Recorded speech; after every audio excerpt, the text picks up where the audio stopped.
আনিস খান থেকে শুরু করে প্রসেন মণ্ডল যাকে আপনার মোবাইল চুরির অপরাধের পিটিয়ে খুন করেছে, তারও সাথে যে অন্যায় হয়েছে তার বিচার যাতে হয়, তার পরিবার যাতে বিচার পায় এবং যারা অন্যায় করেছে তারা শাস্তি পায় সেই দাবিতে।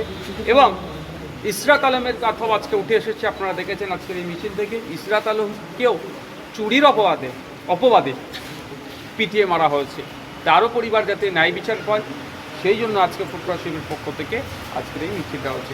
এই মিছিল ফুটপাথ শিবির থেকে বার্তা এটাই দেয়, সারা রাজ্যের মানুষদের, যুববুদ্ধি সম্পন্ন মানুষকে বার্তা এটাই দিচ্ছে, যেখানে অন্যায় হবে গণতান্ত্রিক প্রক্রিয়ায় গর্জে ওঠার কথা। দিনের পর দিন এরকম যে রাজ্যজীর্ণ ঘটনা যে বেড়ে উঠেছে, কি বলবেন ক্রীড়াদের পক্ষ থেকে আগামী দিনে কি পদক্ষেপ নেওয়া হচ্ছে? কোনো মতেই আমরা চাই না এই ধরনের ঘটনা রাজ্যে আরও ঘটুক। আমরা সবসময় চাইবো এই ধরনের ঘটনা যত কম ঘটবে, রাজ্যবাসী হিসাবে আমরা ততটা সুরক্ষিত থাকবো।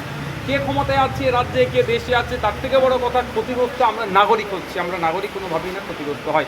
কদিন আগে আপনারা দেখেছেন উত্তরাখণ্ডে এই ধরনের একটা নার্সের সাথে এই ধরনের হচ্ছে, মহারাষ্ট্রে দুটো বাচ্চাকে 6জন সম্ভবত 6জন বাচ্চার সাথে টিচার এই ধরনের একটা অন্যায় কাজ করেছে। মানে এই ধরনের ঘটে যাচ্ছে। আমরা দেশবাসী সবসময় সুরক্ষিত থাকবো।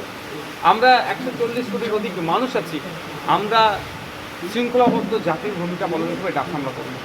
বাংলায় ডাক্তারদের বিরোধী, কি বলবেন?